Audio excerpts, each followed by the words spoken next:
मुझे गाड़ी की चाबी लाकर दो, मुझे बहुत ज़रूरी काम के सिलसिले में जाना है। उसने नौकर को इशारा किया तो वो कमरे में जाने की बजाय खामोशी से अपने मालिक के चेहरे को देखने लगा। चेहरे पर डर और परेशानी के हाव भाव साफ नजर आ रहे थे। हेलो, मैं तुमसे बात कर रहा हूँ। कहाँ खोए हुए हो? मैं तुम्हें कुछ कह रहा हूँ, जाओ जाकर मेरी गाड़ी की चाबियाँ लेकर आओ, मुझे कहीं जाना है। उसने हैरत से नौकर के परेशान चेहरे को देखा। इससे पहले तो ऐसा कभी नहीं होता था। उसके हर हुक्म को हवेली का एक एक नौकर पलक झपकते पूरा करता था, लेकिन आज आज रामू उसके हुक्म की अवहेलना करते हुए चुपचाप खड़ा था। दक्ष आर्य ने उसकी आंखों के सामने चुटकी बजाई तो वो जल्दी से होश की दुनिया में आया और चोर नजरों से अपनी छोटी मालकिन को देखने लगा, जो सिर्फ 17 साल की थी, मगर उसने पूरे घर को अपनी उंगलियों पर नचा कर रखा था। घर के बड़े बुजुर्गों के साथ साथ नौकर भी उससे काफी डरते थे। दक्ष आर्या ने उसकी निगाहों का पीछा किया तो देखा वहां अनिका खड़ी थी। दक्ष की नजरें जैसे ही अनिका पर पड़ी, उसने तुरंत अपनी पलकों को झुका लिया और चेहरे पर ढेर सारी मासूमियत ओढ़ ली।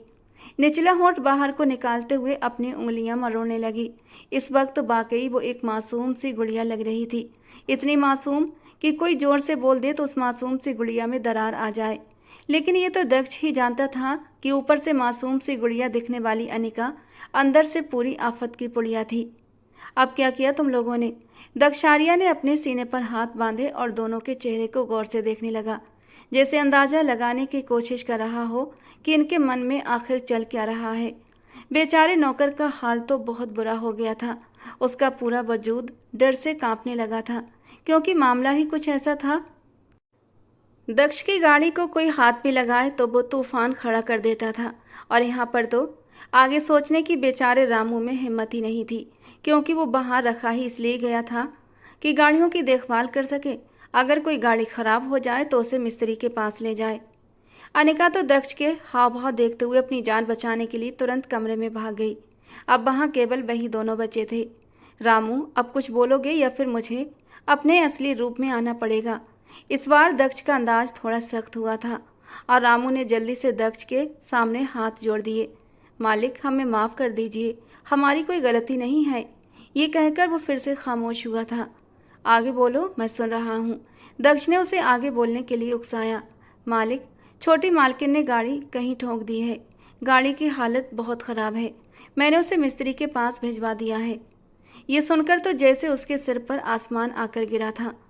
तुम होश में तो हो? ये क्या कह रहे हो? अरे वो गाड़ी 2 दिन पहले ही मैंने शोरूम से निकाली थी, बिल्कुल ब्रांड न्यू थी। और तुम्हारी छोटी मालकिन को वो गाड़ी चलाने की इजाज़त किसने दे दी?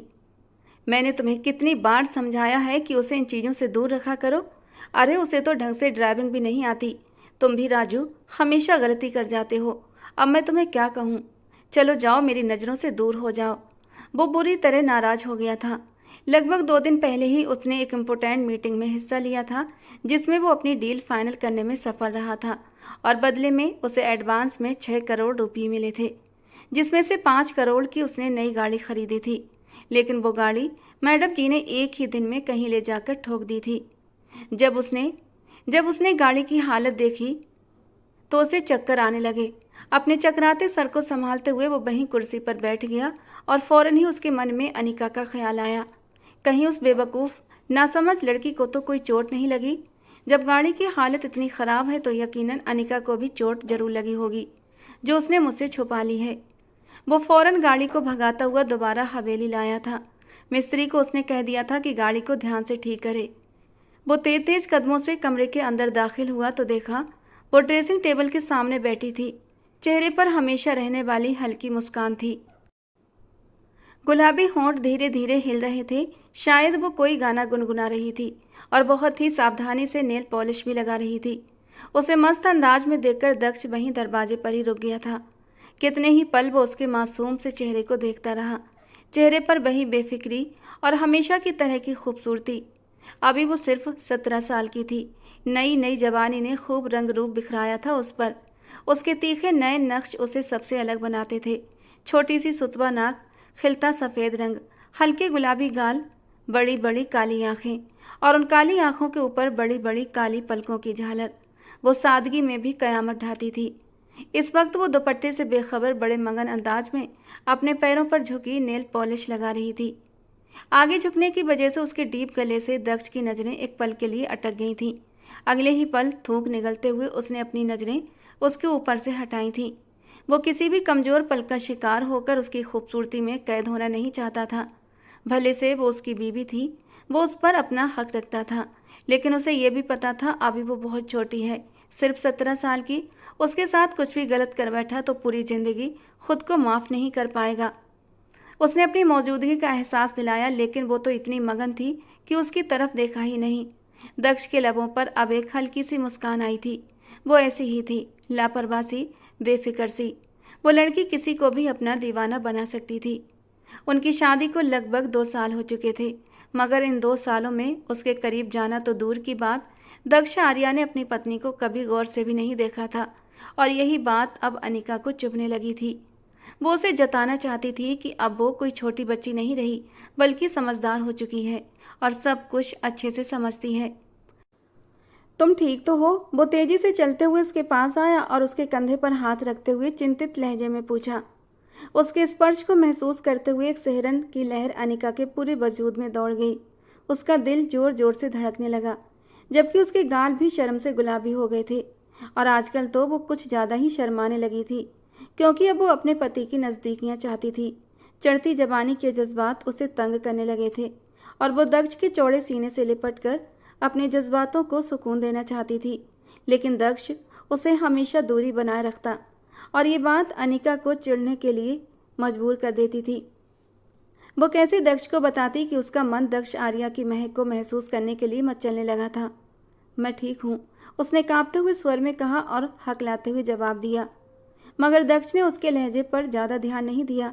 दक्ष ने उसे बाजू से पकड़कर उठाकर अपने सामने खड़ा कर दिया और उसे इधर उधर से चेक करने लगा।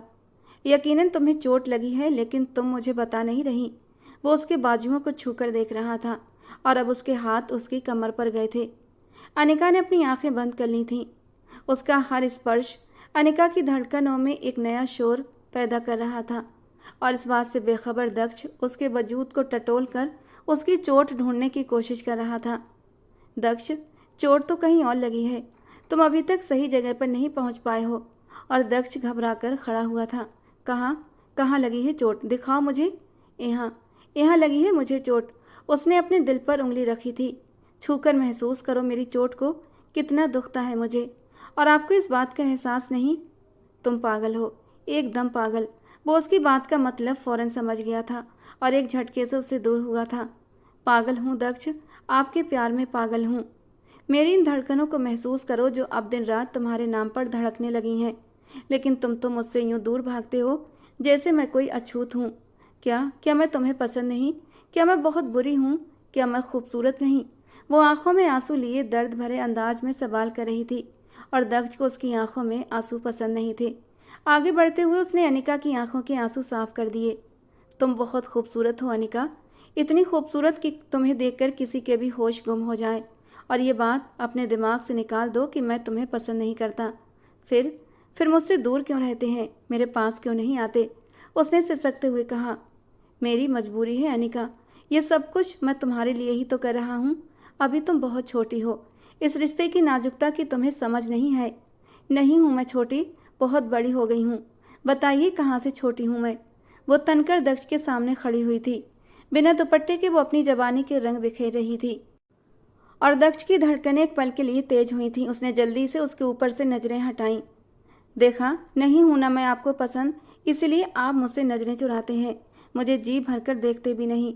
मासूम से 17 साल की अनिका को दक्ष की आंखों के जज्बात समझ नहीं आते थे। उसे बस अपना इग्नोर करना बुरा लगता था। उसने उसके गालों के नीचे हाथ रखते हुए कहा, बहुत जल्द मैं तुम्हारी सारी शिकायतें दूर कर दूंगा और ऐसे दूर करूंगा कि तुम खुद मेरी शिद्दतों से पनाह मांगोगी। वो अपनी आंखों में मदहोशी के रंग लिए उसे देख रहा था। लेकिन बस इसके लिए तुम्हें थोड़ा सा इंतजार और करना पड़ेगा। फिलहाल तो अपना बहुत ज़्यादा ध्यान रखा करो। अगर मैं तुम्हें किसी चीज़ से मना करता हूँ तो वो तुम्हारी भलाई के लिए ही करता हूँ, लेकिन इसका ये मतलब नहीं कि तुम हर चीज़ में प्रयोग करने लगो। ये जीवन प्रयोगों की भेंट नहीं चढ़ाया जा सकता, ये बहुत ही अनमोल है। वो उसे और भी कई बातें समझा रहा था, लेकिन उसका ध्यान तो बस उसके हाथ पर अटका हुआ था जो इस वक्त अनिका के गालों को छू रहा था। जब उसने अपना हाथ उठाया तो उसे बुरा लगा। वो वहां से जाने ही वाला था कि अनिका ने उसका बाजू पकड़ लिया। क्या हुआ? क्या तुम कुछ कहना चाहती हो? वो बड़ी मुश्किल से अपने गुस्से को काबू में रखते हुए सामान्य अंदाज में बात कर रहा था, क्योंकि उसे अनिका पर गुस्सा तो था कि उसने उसके बिना अनुमति के गाड़ी को हाथ लगाया, तो लगाया कैसे? बात गाड़ी की नहीं थी। अगर अनिका को कुछ हो जाता तो दक्ष दादी को क्या जवाब देता? दादी ने उससे एक वादा लिया था। जितनी बड़ी गलती अनिका ने की थी उसका बस चलता तो वो उसे घर से बाहर निकाल देता। केवल दादी की वजह से ही वो उसका ख्याल रखता था और उसकी इज्जत करता था। हाँ, मैं ठीक हूँ, ये कहकर अनिका ने झटके से उसका बाजू छोड़ा। मुझे तुम्हारी तबीयत सही नहीं लग रही, अगर कहो तो डॉक्टर के पास ले चलूँ? मेरी तबीयत ठीक नहीं है, लेकिन मेरा इलाज सिर्फ और सिर्फ आपके पास है, उसने धीरे से कहा। क्या मतलब है तुम्हारी बात का? मैं समझा नहीं। वो वाकई कुछ भी नहीं समझ पाया था, या फिर शायद वो जानबूझकर अनजान बन गया था। कुछ नहीं, मैं तो यूं ही बात कर रही थी, आप जाइए, आपको ऑफिस से देर हो रही होगी। ये कहकर वो गुस्से से वहां से चली गई, जबकि वो भी कंधे उचकाते हुए कमरे से बाहर निकल गया। ऑफिस में बैठे उसे अभी 2 घंटे ही हुए थे कि एक बार फिर से घर से कॉल आने लगी, और ये कॉल उसके सबसे खास नौकर की थी, जिसे उसने अनिका की सुरक्षा के लिए रखा हुआ था। साहब जी, छोटी मालकिन का कुछ पता नहीं है, वो कहीं भी नहीं मिल रही, न जाने कहाँ चली गई हैं। ये तुम क्या कह रहे हो? तुम्हें मैंने कहा था ना कि उस पर नज़र रखना, और उसे घर से बाहर निकलने की अनुमति किसने दे दी? और तुम हो कि तुम्हें ये तक नहीं पता कि वो कहाँ है? कल से तुम्हें काम पर आने की कोई ज़रूरत नहीं है। उसका सिर बुरी तरह से झनझना उठा था। वो जितना उस लड़की को समझाता था वो उतना ही उसके सिर पर चढ़कर नाचती थी। ओह गॉड, मुझे हिम्मत देना, नहीं तो इस बार ये लड़की मेरे हाथों मारी जाएगी। वो मन ही मन उस पर गुस्सा हो रहा था, उसे कोस रहा था। साथ ही उसने अपना मोबाइल ऑन किया और उसकी लोकेशन डिटेक्ट करने लगा। दरअसल उसने अनिका के मोबाइल में एक छोटी सी डिवाइस कनेक्ट की हुई थी, जिससे वो ये जान सकता था कि वो इस वक्त कहाँ पर है। मगर ये क्या, उसका मोबाइल तो घर पर ही पड़ा हुआ था। उस दिन मौसम भी बहुत ख़राब था, तेज़ हवाएं चल रही थीं और आंधी तूफान आने का अंदेशा था। वहीं वो लड़की गाड़ी लेकर बाहर निकल चुकी थी। एक गाड़ी को तो वो बर्बाद ही कर चुकी थी, और अब लग रहा था कि दूसरी भी उसके हाथों से निकल जाएगी। उसने अपनी नादान और बेवकूफ़ सी पत्नी के सभी दोस्तों को कॉल कर ली थी, मगर सभी ने ही अनजान होने का नाटक किया।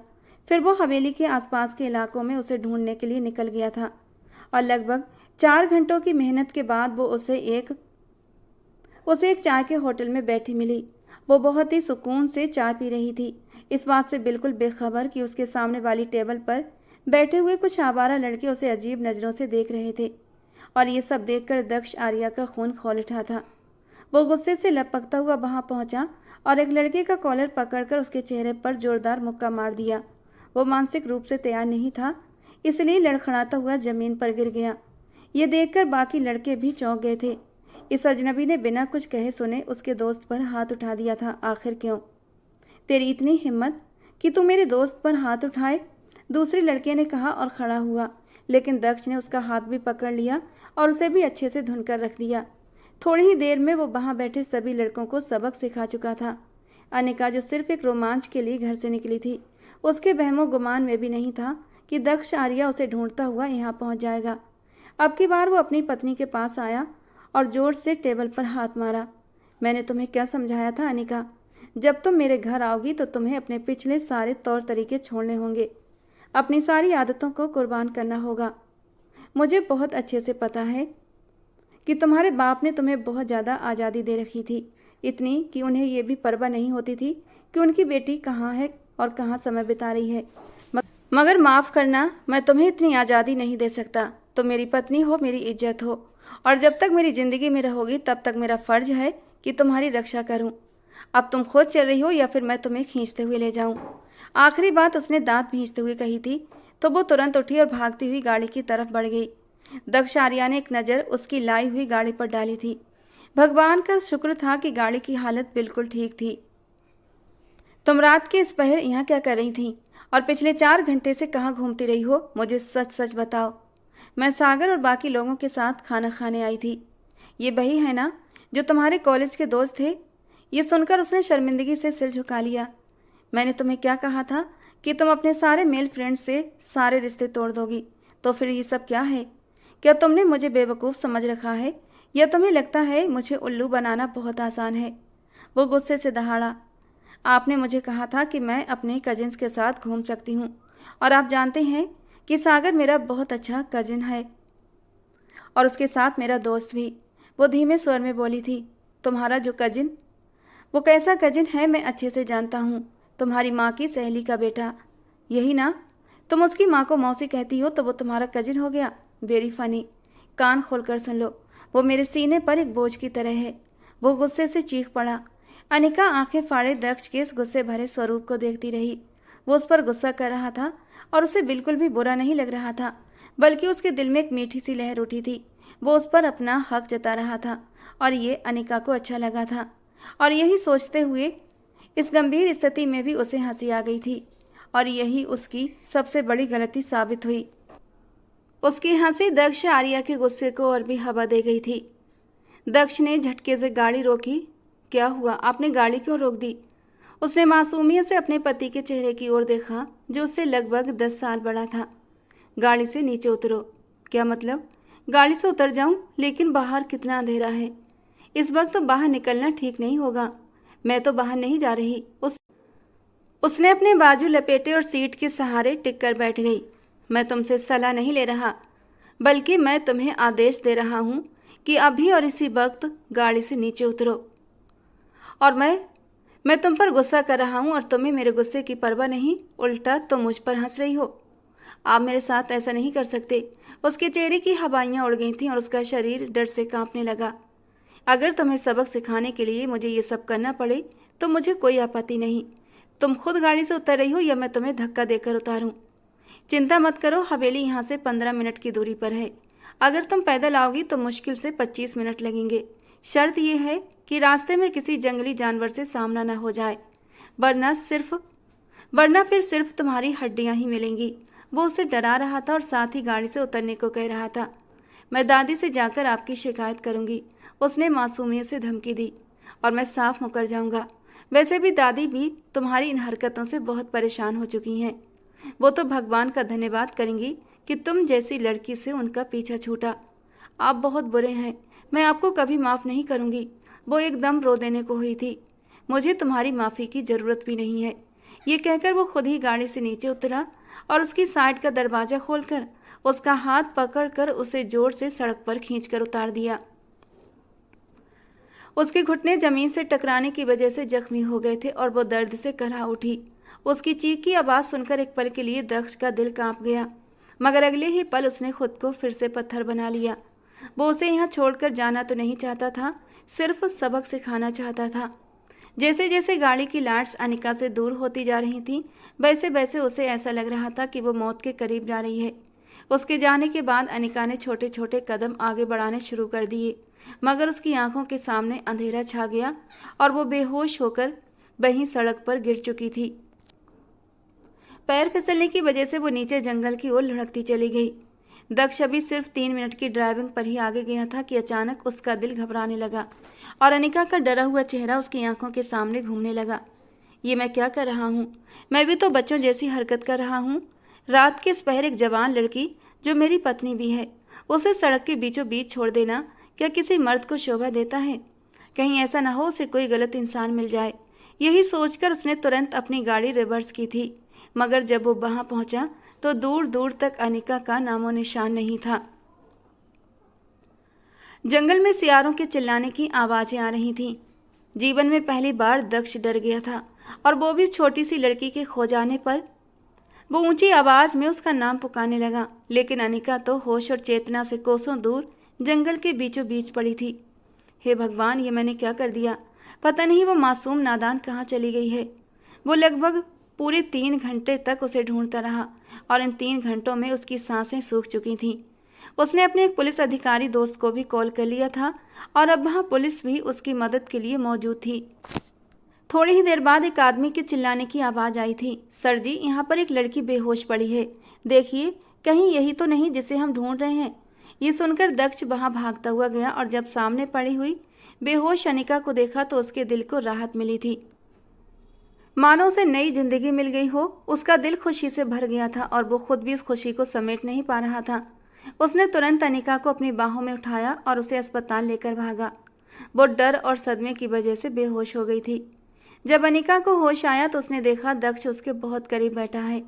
दक्ष ने उसका हाथ मजबूती से पकड़ रखा था और अपना सिर उसके हाथों के पास झुकाया हुआ था।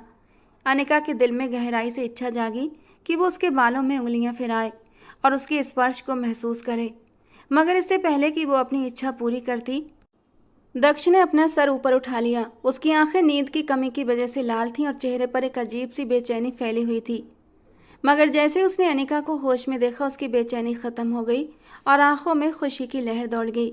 चेहरा एकदम से खिल उठा था। भगवान का लाख लाख धन्यवाद कि तुम होश में आ गई।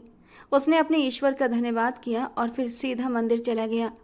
वो अब भी अनिका को एक छोटी बच्ची ही समझता था और उसी कारण वो उसे बच्चों की तरह ट्रीट करता था, जबकि अनिका को ये सब पसंद नहीं था। वो उसके साथ एक सच्चा वैवाहिक जीवन शुरू करना चाहती थी, एक वैवाहिक संबंध चाहती थी, मगर अपने मुंह से ये कहने में भी उसे शर्म आती थी। वो जानबूझकर ऐसी ऐसी हरकतें करती थी जिससे वो दक्ष की नज़रों में बनी रहे और वो उसकी ओर आकर्षित हो। इसीलिए इन दिनों वो अपने पति को अपने पीछे लगाए हुए थी, लेकिन वो भूल गई थी कि ऐसी हरकतों से वो सिर्फ अपने पति को परेशान कर सकती है और कुछ नहीं। जब वो दोबारा कमरे में लौटा तो उसने अनिका की आंखों में एक अलग ही चमक देखी जो उसने आज से पहले कभी नहीं देखी थी। वो उसे एक संकेत दे रही थी। दक्ष उसे अच्छे से समझ चुका था, मगर उसकी सेहत और उसकी स्थिति को देखकर वो खामोश था। ये बात तो उसे भी पता थी कि अनिका चाहती है कि वो उसे अपनाए और उनके बीच पति पत्नी का रिश्ता बने, लेकिन वो डरता था कि कहीं वो उस मासूम सी जान पर ज्यादती न कर बैठे। वो उसके 20 साल के पूरे होने का इंतजार कर रहा था और चाहता था कि इस दौरान अनिका भी धैर्य रखे और अपनी पढ़ाई पर ध्यान दे। जब वो उसके पास गया तो अनिका ने मुंह फेर लिया और बिस्तर की साइड की ओर बैठ गई। मैं आपसे नाराज हूँ, मुझसे आपसे कोई भी बात नहीं करनी है। ठीक है, तुम मुझसे नाराज हो जाओ और मैं तुम्हें 100 बार मनाने के लिए तैयार हूँ, लेकिन भगवान के लिए इन दवाइयों से नाराज मत होना। अगर ये दवाइयाँ नहीं खाओगी तो जल्दी ठीक नहीं हो पाओगी।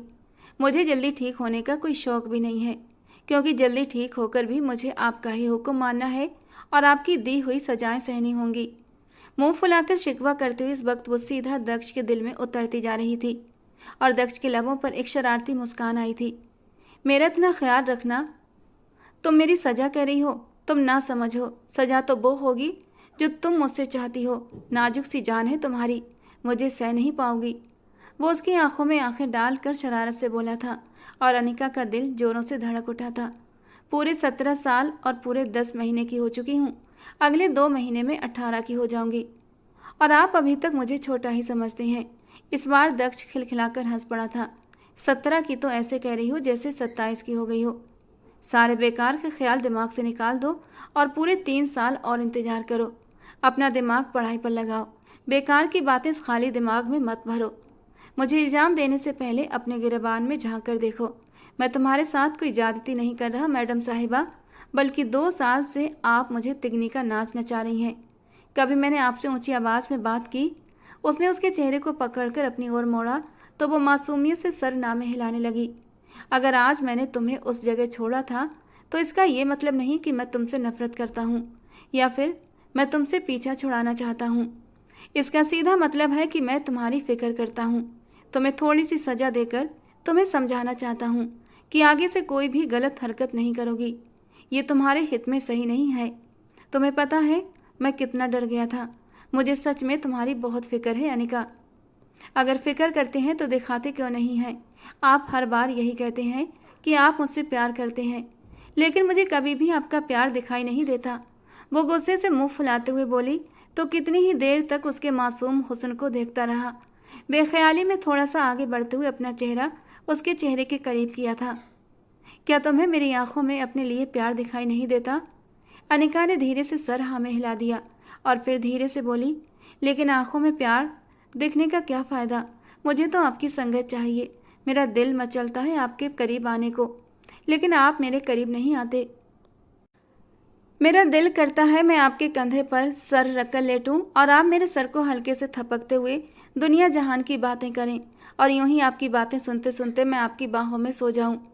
कभी दिल उदास होता है तो मेरा जी चाहता है आपके सीने से लगकर सारे गमों को हल्का कर लूं। कभी जब मैं तैयार होती हूं तो मेरा दिल करता है आप मेरी तारीफ करें, अपने होठों से मेरे गालों को छूते हुए मुझे कहें, अनिका तुम बहुत खूबसूरत हो। वो जज्बात की रौ में बोलती चली जा रही थी और दक्ष कितनी ही देर तक हैरानी से उसे देखता रहा और फिर वो बेखुदी में उसके होठों पर झुक गया। उसके नरम गुलाबी लबों को कतरा कतरा पीने लगा। अनिका सबके लिए बाकी मानसिक रूप से तैयार नहीं थी। उसका शरीर जैसे स्थिर हो गया था। गर्म सांसों का तूफान आपस में घुलने मिलने लगा था। दिल जैसे पसलियां तोड़कर बाहर आने को तैयार हुआ था, लेकिन उसने दक्ष की शर्ट को मुट्ठियों में भींच लिया था।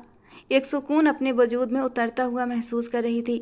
दक्ष, जो पिछले 2 सालों से अपने जज्बातों को संभाले हुए था, जब अपनी नाजुक सी पत्नी की संगत को महसूस किया तो जज्बात बुरी तरह बहकने लगे थे। जो नरमी से उसका रसपान कर रहा था अब उसमें धीरे धीरे शिद्दत आने लगी थी।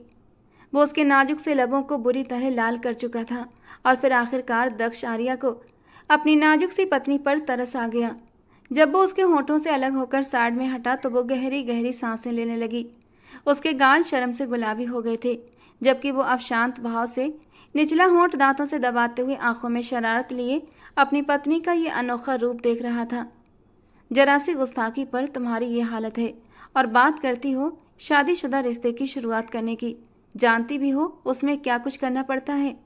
बात सिर्फ लबों तक नहीं रहती, इससे आगे तक जाती है। जब पूरा का पूरा मेरी शिद्दतों को सहोगी तो पता नहीं तुम मुझे कैसे बर्दाश्त करोगी। वो उसे सिर से पांव तक देखते हुए मदहोश लहजे में बोला था तो उसने तुरंत अपनी नजरें फेर लीं। दिल की धड़कनें अब तक काबू में नहीं थीं। वो दक्ष के नरम गरम होठों का स्पर्श अभी भी अपने होठों पर महसूस कर रही थी। अगर वो अस्पताल के कमरे में न होती तो वो दक्ष से लिपट जाती, उसकी पनाहों में सिमट जाती, लेकिन उसने खुद पर काबू पाया था।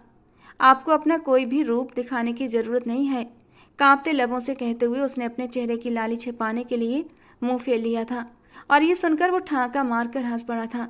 मगर मुझे तो लग रहा था कि मेरी प्यारी सी छोटी सी नाजुक सी बीबी अब इस सब के लिए मानसिक रूप से तैयार हो चुकी है। मगर मुझे नहीं पता था हमारी मैडम साहिबा तो सिर्फ बड़ी बड़ी बातें करने की काबिलियत रखती हैं। ठीक है, जब तुम खुद को मानसिक रूप से तैयार नहीं कर पाई हो तो मैं दोबारा तुम्हारे करीब नहीं आऊँगा। और अनिका का दिल धड़क उठा था। वो तो दोबारा से दक्ष की संगत को महसूस करना चाहती थी।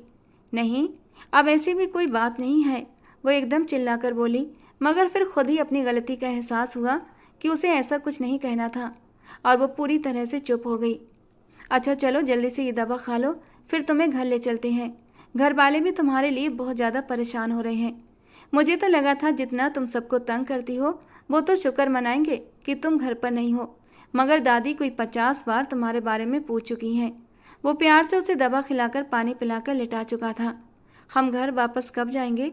वो घड़ी की ओर देखते हुए बोली।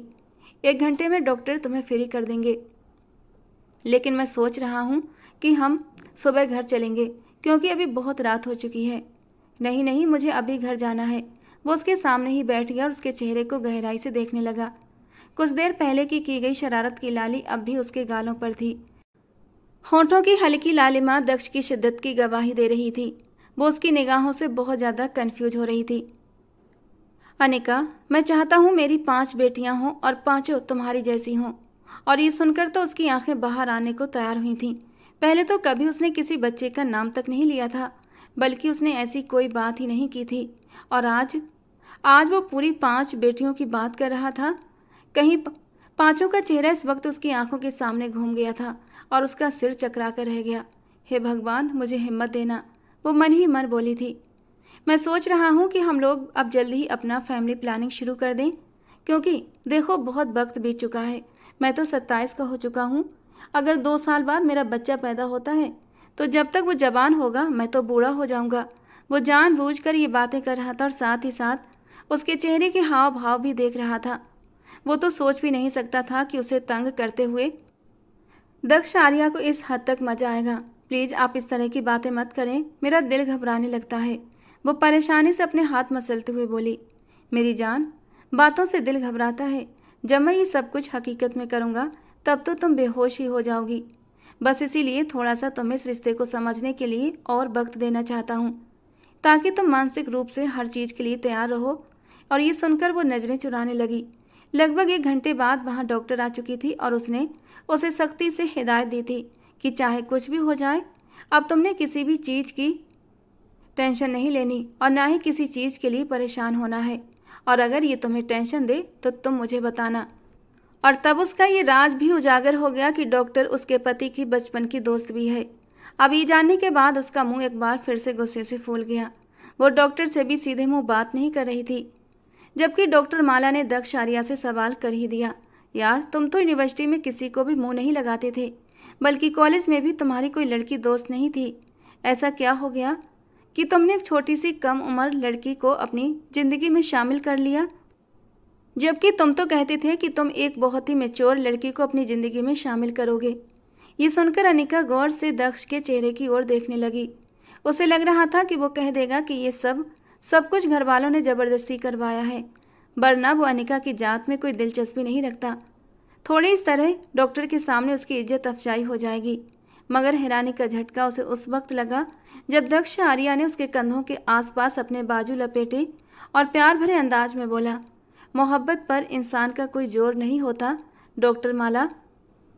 मोहब्बत इंसान को किसी से भी हो सकती है और किसी भी वक्त हो सकती है। मैंने जब इस लड़की को पहली बार देखा था तो पहली ही नज़र में मैं इसका दीवाना हो गया था, और दूसरी तरफ मेरी दादी की भी यही ख्वाहिश थी, तो बस मैंने अपनी मोहब्बत और अपनी दादी की ख्वाहिश को अहमियत दे दी। वाह यार, तुम्हारे लिए तो मुझे बहुत खुशी हो रही है, वो मुश्किल से मुस्कुराते हुए बोली थी, क्योंकि माला का शुमार भी उन्हीं लड़कियों में होता था जिन्होंने दक्ष आर्या को प्रपोज किया था। मगर दक्ष ने सख्ती से मना कर दिया था, और अब उसके पहलू में एक छोटी सी कम उम्र लड़की, नादान लड़की को खड़ा देखकर वो हैरान परेशान रह गई थी, क्योंकि वो लड़की ना तो दक्ष के मुकाबले की थी और ना ही वो पढ़ी लिखी थी। अभी तो वो सिर्फ FSC सेकेंड ईयर में थी। वे दोनों घर वापस आ चुके थे। दक्ष आर्या ने उसे आराम करने के लिए कहा तो वो भी सुकून से अपने बेड पर जाकर लेट गई। सुबह जब वो सोकर उठी तो उसने देखा कि वो उसके बेहद करीब मौजूद था और उसके चेहरे पर झुका हुआ था।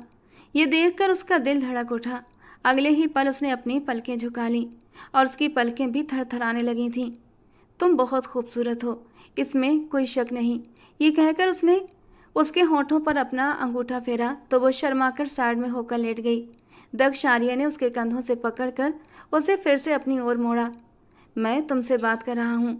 तुम्ही को तो मुझसे शिकायत थी ना कि मैं तुम्हारी कोई बात नहीं सुनता, तुम्हारी तरफ ध्यान नहीं देता और तुमसे प्यार का इजहार नहीं करता। वो अब उससे सवाल करने लगा तो उसकी आंखों में आंसू फैल गए। हाँ, मुझे ये सब महसूस होता था। मुझे लगता था कि शायद दादी की वजह से मजबूरी में आपने ये शादी कर ली है, मगर बहुत जल्द आप मुझे अपनी ज़िंदगी से निकाल देंगे और अपनी उम्र की ही किसी मैच्योर लड़की से शादी कर लेंगे, क्योंकि मैं तो बेवकूफ़ हूँ। तुम्हारे साथ कदम से कदम मिलाकर नहीं चल सकती। तुम्हारे सामने एक छोटी सी बच्ची लगती हूँ। लोग हमारे रिश्ते को लेकर बातें बनाते हैं और बस अपनी इज्जत बनाए रखने की खातिर आप मुझे छोड़ देंगे, उसने टूटे हुए लहजे में कहा। तो दक्ष आर्या ने बेतहाशा अनिका के होंठों पर उंगली रख दी। आज तो ये बात कह दी है, लेकिन दोबारा कभी मत कहना। मैं मर सकता हूँ लेकिन तुम्हें कभी भी खुद से दूर नहीं कर सकता। तुम मेरे लिए मेरी पूरी दुनिया हो, तुम मेरी ज़िंदगी हो, और मैं कैसे अपने ही हाथों अपनी ज़िंदगी को ख़त्म कर सकता हूँ। तुम जानती हो हमारी शादी कैसे हालातों में हुई थी। ऐसे हालातों में शादी होना बहुत बड़ी बात होती है, और उससे भी बड़ी बात होती है उस शादी का ज़िंदगी भर निभा लेना। उसकी बात सुनकर वो फिर से अपने अतीत में खो गई। वो उस वक्त 15 साल की एक मासूम कली थी जो अपनी ज़िंदगी में खुश थी, मगन थी। जवानी की दहलीज पर कदम रख दिया था, लेकिन बचपना अभी तक नहीं गया था। छोटे बच्चों के साथ हल्ला गुल्ला करना, चॉकलेट आइसक्रीम खाना उसके पसंदीदा शौक हुआ करते थे। घर में तो एक पल के लिए भी नहीं टिकती थी। स्कूल से आते ही बैग एक तरफ फेंका और बाहर गली मोहल्ले के बच्चों में हल्ला गुल्ला करने निकल जाती थी। उसकी माँ उसे पीछे से रोकती रह जाती। अनिका, अब तुम बड़ी हो रही हो, ख्याल रखा करो बेटा। इस तरह लड़कियां बाहर लड़कों के साथ खेलती अच्छी नहीं लगती। और अनिका एक कान से सुनकर दूसरे कान से निकाल देती, और जब तक वो बाहर खेलती रहती अनिका की माँ उस पर पूरी नज़र रखती थी क्योंकि अनिका ने जैसे जैसे जवानी की दहलीज पर कदम रखा था वो खिलकर गुलाब का फूल बनने लगी थी। ऐसा मासूम हुस्न की देखने वालों की नजरें भटक जाएं। अनिका की माँ दिल पर हाथ रखकर अपनी बेटी के लिए भगवान से प्रार्थना करती कि हे भगवान, जिस कदर तूने इसे खूबसूरती की दौलत से माला माल किया है, वैसे ही इसके नसीब भी अच्छे करना। लेकिन उसने क्या सोचा था, जिंदगी इस तरह से करवट बदल जाएगी कि उसकी सारी शरारतें सिर्फ और सिर्फ दुखों में बदल जाएंगी। जैसे ही उसके पापा का देहांत हुआ तो उसके मामा ने अपना असली चेहरा दिखा दिया। न सिर्फ उन्होंने उसकी जायदाद पर कब्जा कर लिया, बल्कि उसके माँ के पास जो भी जेवरात थे वो भी ले लिए। उन्होंने उसे अपने घर में एक तरह से कैद कर लिया था और उसके साथ नौकरानी जैसा सलूक करते थे। पापा के मरने का गम अनिका की माँ को ऐसा लगा कि एक दिन उन्हें हार्ट अटैक आ गया और वो अनिका को इस बेरहम दुनिया में अकेला छोड़कर चली गईं। अब तो अनिका अपने मामा पर पूरी तरह आश्रित हो गई थी। दादी जी को अपनी पोती की बहुत याद आती थी, मगर जब भी वो उससे मिलने की इच्छा जाहिर करती तो उसके मामा कोई न कोई बहाना कर देते कि वो पढ़ाई में बहुत बिजी है। एक दिन दादी जी को दिल को बहुत बेचैनी हो रही थी। उन्हें बार बार कुछ गलत होने का एहसास हो रहा था। और फिर पिछली रात तो उन्होंने अपने सपने में भी अपनी पोती को परेशान देखा था। अनिका उनके सपने में आई थी और कह रही थी, दादी जी आप कैसी माँ हैं? आपको जरा भी परवाह नहीं कि आपकी बेटी कितनी तकलीफ में है। दादी जी को आमतौर पर सच्चे सपने ही आते थे।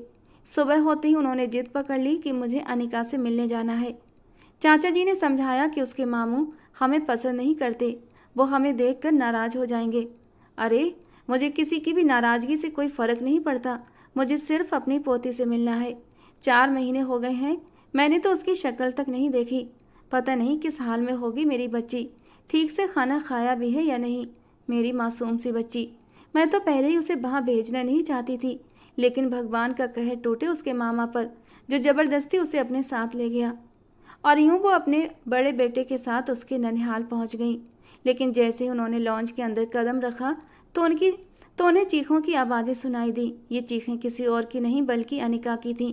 उसकी मामी उसे बुरी तरह थप्पड़ मार रही थी, जबकि वो खुद को छुड़ाने की कोशिश कर रही थी।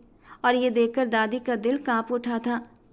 वो उसे वहां से अपने साथ ले जाना चाहती थी, मगर मामी ने एक और अजीब बात कह दी। हवेली में इतने सारे नौकर लड़के हैं, मैं इस बच्ची को बिना किसी रिश्ते के वहाँ नहीं भेज सकती। हम इसके साथ जैसा भी सलूक करें, लेकिन ये यहाँ पर सुरक्षित है, क्योंकि मेरे घर पर कोई मर्द नौकर नहीं, मेरी सिर्फ बेटियाँ हैं। और फिर उसी वक्त ही दादी जान ने अपने बड़े बेटे को वहाँ बुलाया और उससे कुछ सलाह मशवरा किया। दादी जी का बड़ा बेटा राजेश मेहरा, उनकी नज़र में अब अनिका को हवेली लाने का एक ही रास्ता बचा था। किसी तरह अनिका की शादी कराकर उसे इस नरक से बाहर निकालते। लेकिन अनिका उस वक्त बहुत छोटी थी, सिर्फ 15 साल की। उनके दिमाग में ख्याल आया उनके दोस्त का बेटा दक्ष आर्या, जो अभी अभी लंदन से अपनी पढ़ाई पूरी करके लौटा था और यहीं पर अपना बिजनेस सेट करना चाहता था। हालांकि उसके माँ बाप लंदन में सेट थे, लेकिन उसे अपने देश में रहकर यहीं शादी करके यहीं सब कुछ सेटल करने का मन था। और राजेश मेहरा के दिमाग में दक्ष आर्या का चेहरा घूम गया। हालांकि वो अनिका से 10 साल बड़ा था और अनिका भी इस रिश्ते के लिए तैयार नहीं थी, ना ही मानसिक रूप से और ना ही शारीरिक रूप से। लेकिन उन्हें किसी न किसी तरह अनिका को यहाँ से निकालना था। तो सब बड़ों की रजामंदी से अनिका और दक्ष आर्या का विवाह कर दिया गया। तय ये पाया गया कि अभी सिर्फ शादी होगी, विदाई 3-4 साल बाद हो जाएगी। दक्ष आर्या, जो अपने बिजनेस को खड़ा करने की भागदौड़ में लगा हुआ था, ये सब देखकर बहुत ज़्यादा परेशान हो गया। राजेश अंकल ने जब उससे पूछा था तो वो चाहकर भी मना नहीं कर पाया, क्योंकि राजेश अंकल के उसके ऊपर बहुत एहसान थे। अनिका के मामा और मामी कुछ ना कर सके और वो अनिका को हवेली ले आए। दादी ने अनिका और दक्ष का कमरा अलग ही रखा था और दक्ष को इस बात पर कोई ऐतराज़ भी नहीं था। अनिका को तो उस समय इतनी समझ भी नहीं थी और उसे इस बात पर कोई ऐतराज़ भी नहीं था। शुरू में तो अनिका को वो एक छोटा बच्चा ही समझता था और वो वाकई एक छोटी बच्ची जैसी ही थी, हद से ज़्यादा शरारती, अपनी मनमानी करने वाली। उसने सबकी नाक में दम कर रखा था। वो दक्ष आर्या के साथ जानबूझकर पंगे लेती थी, उसे तंग करती और परेशान करती। वो गुस्सा तो बहुत होता, मगर आज तक कभी भी उसने अनिका को ऊंची आवाज़ में नहीं पुकारा था। और धीरे धीरे अनिका को अपने रिश्ते का एहसास होने लगा था। हर वक्त गुस्से में रहने वाला, खूबसूरत रौबदार पर्सनालिटी का मालिक दक्ष आर्या उसके दिल पर कब्जा जमाकर बैठ चुका था। ऊपर से उनके बीच बने उस पवित्र रिश्ते का भी असर था कि वो मन ही मन दक्ष आर्या को पसंद करने लगी थी। उसकी मोहब्बत में पूरी की पूरी डूब चुकी थी, लेकिन दक्ष उसकी तरफ ध्यान नहीं देता था। उसे याद है, एक बार सब लोग शादी पर जा रहे थे। बाकी सारे लोग गाड़ियों में भरकर जा चुके थे। सिर्फ अनिका रह गई थी, क्योंकि उसका जाने का इरादा नहीं था। उसकी तबीयत ठीक नहीं थी। लेकिन दादी ने कहा अनिका इस तरह हवेली में अकेली रहे, यह भी सही नहीं है।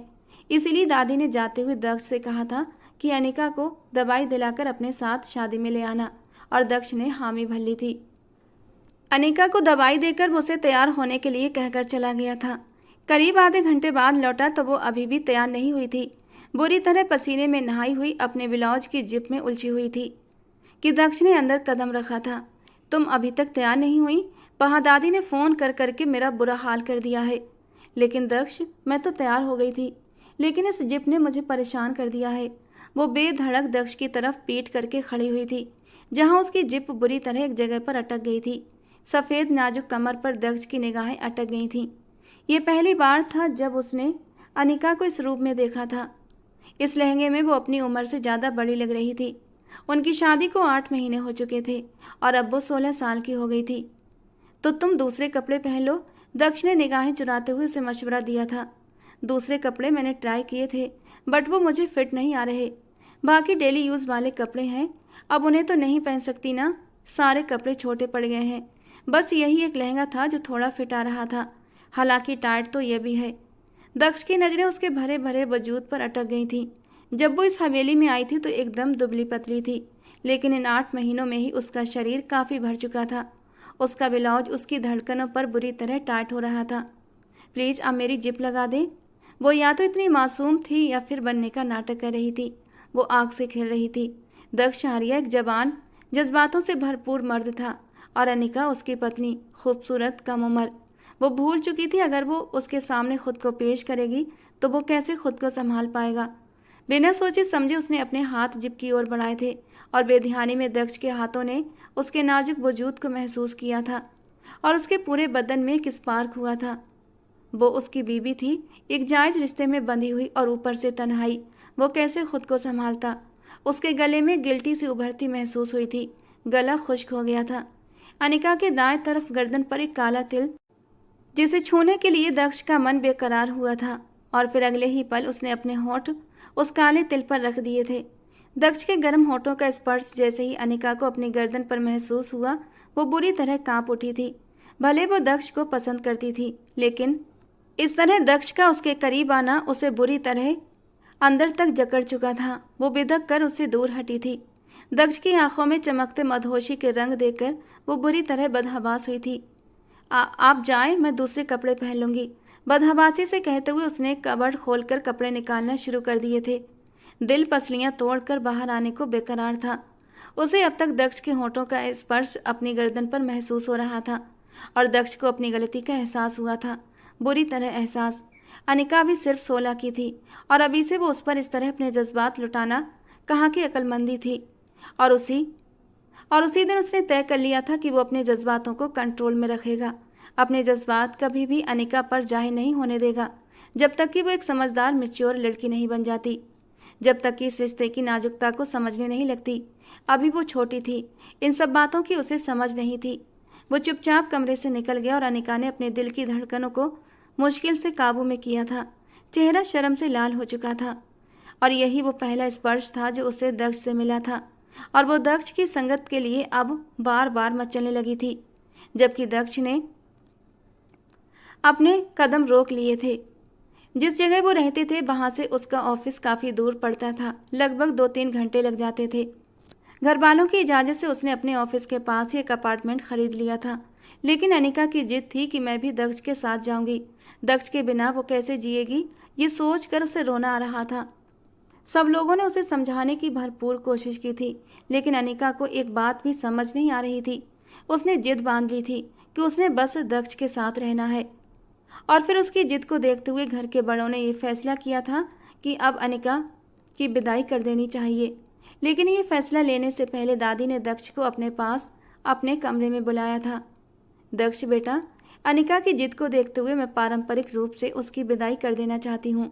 तुम उसके पति हो और पत्नी का हक होता है अपने पति के साथ रहना। लेकिन दक्ष बेटा, अनिका अभी छोटी है, मासूम है, नादान है। अभी उसे इस रिश्ते की इतनी समझ नहीं है। मैं उम्मीद करती हूँ तुम मेरी बातों का मतलब समझ रहे होगे।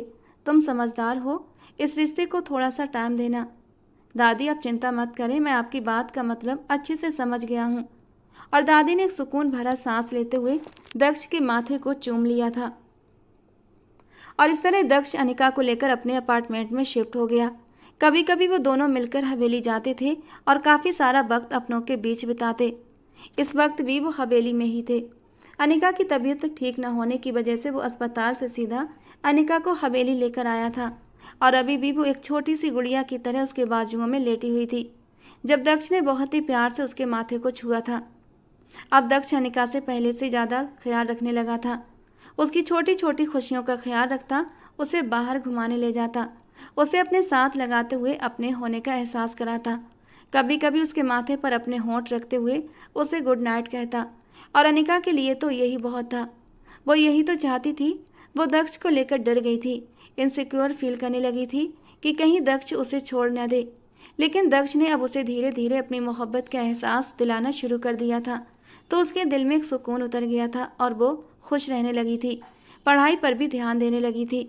उसके 18वें बर्थडे पर दक्ष ने उसे एक मोबाइल गिफ्ट किया था, जिसे पाकर अनिका बहुत खुश थी। दक्ष का इरादा था कि अनिका इकोनॉमिक्स का कोर्स करे और उसके साथ उसके बिजनेस में उसके साथ कदम से कदम मिलाकर खड़ी रहे। और अनिका को भी कोई आपत्ति नहीं थी। वो खुद भी तो हर कदम पर दक्ष के साथ खड़ी रहना चाहती थी। समय धीरे धीरे गुजरता जा रहा था और फिर पूरा 1 साल और गुजर चुका था। इस 1 साल में बहुत कुछ बदल गया था। बस नहीं बदला था तो दोनों के दिलों में एक दूसरे के लिए प्यार, जो आज भी वैसे ही दोनों एक दूसरे के लिए महसूस करते थे। उस दिन वो ऑफिस से आया तो बहुत तेज बारिश हो रही थी, लेकिन जब अपने अपार्टमेंट में दाखिल हुआ तो अनिका उसे कहीं भी दिखाई नहीं दी थी। उसके मन में बेचैनी ने सर उठाया था। दक्ष का अपार्टमेंट सबसे टॉप पर था। जरूर अनिका छत पर होगी, क्योंकि उसे बारिश का मौसम बहुत पसंद था। लेकिन बारिश का मौसम एंजॉय करते हुए वो भूल जाती थी कि जरा सा भीगने से ही वो बीमार पड़ जाती थी। ये लड़की कभी नहीं सुधर सकती। दक्ष बड़बड़ाता हुआ ऊपर की ओर बढ़ा था और टेरेस पर पहुंचकर उसके लबों पर एक हल्की सी मुस्कान आई थी। उसका ख्याल सही निकला था। वो बारिश में दोनों हाथ फैलाए बारिश को एंजॉय कर रही थी। दक्ष को देखते ही वो वहीं से उछलकर बोली थी, दक्ष प्लीज आओ ना, देखो कितना मज़ा आ रहा है बारिश में।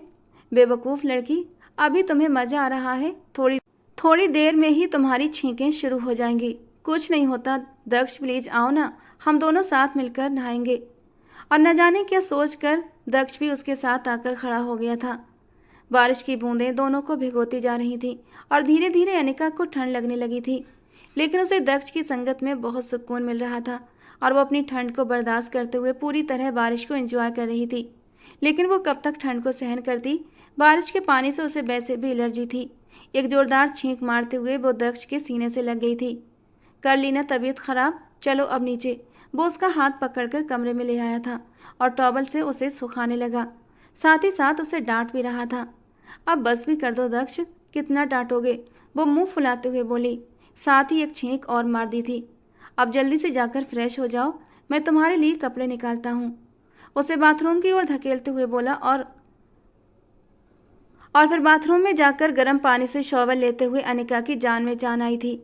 अनिका, ये लो कपड़े, जल्दी से निकलो, मैंने भी नहाना है।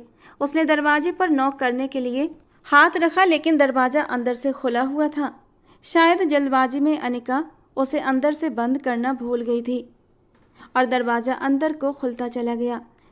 सामने ही अनिका शावर के नीचे खड़ी शावर ले रही थी।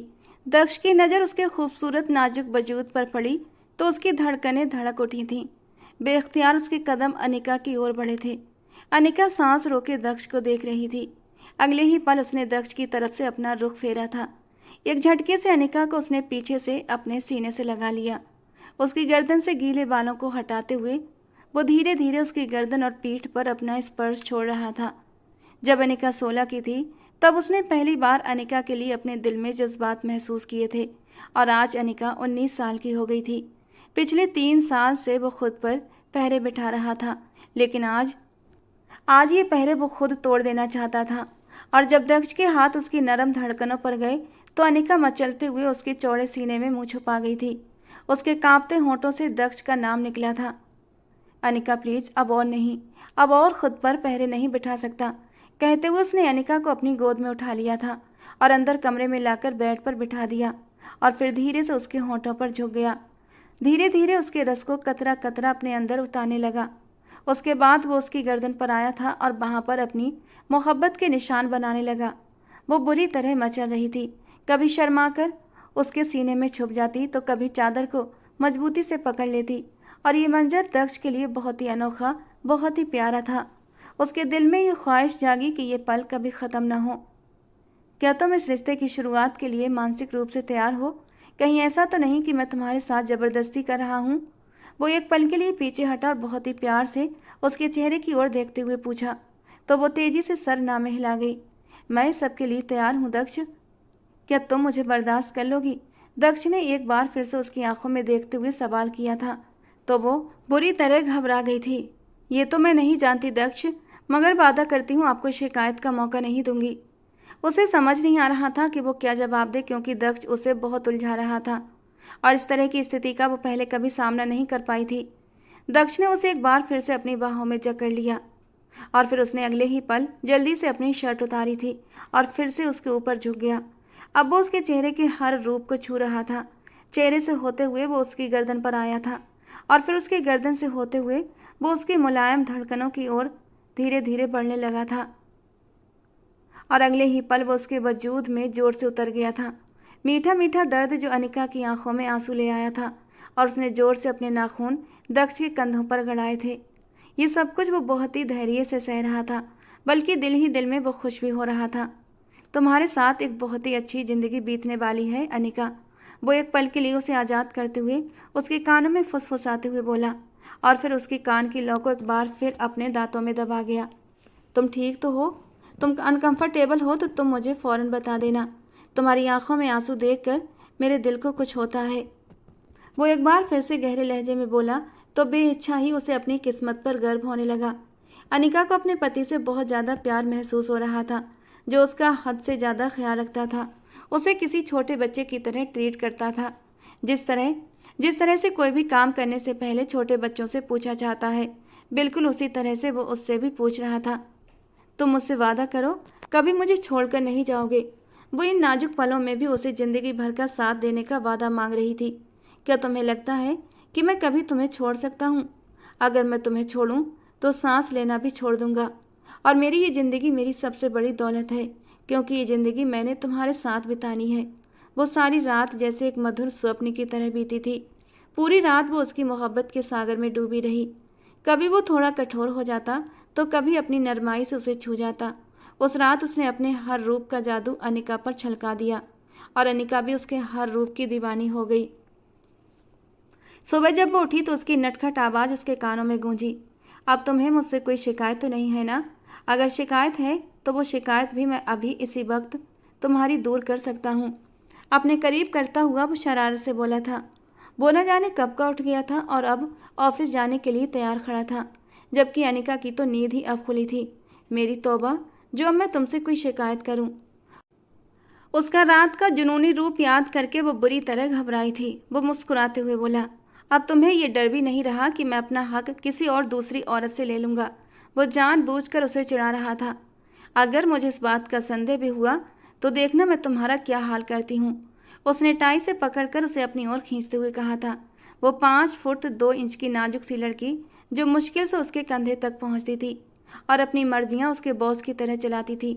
अरे नहीं मैडम जी, ये अत्याचार मत कीजिएगा, मैं तो आपके सामने हाथ जोड़ता हूँ, वो नाटकीय अंदाज में बोला और अनिका खिलखिलाकर हंस पड़ी। वो उसे बाहर तक छोड़ने आई थी जब जाते जाते वो थोड़ा सा उसके करीब झुका था। मैं जल्दी आ जाऊँगा, तैयार रहना। हम डिनर बाहर करेंगे और फिर डिनर के बाद आइसक्रीम खाने भी चलेंगे। सच? वो बच्चों की तरह खुश होते हुए बोली थी। मेरा मनपसंद फ्लेवर बटर स्कॉच, याद है ना? वो बच्चों की तरह खुश हो रही थी, उछल रही थी। और दक्ष ने अपना माथा मसला था। उसकी पत्नी अभी भी बड़ी नहीं हुई थी।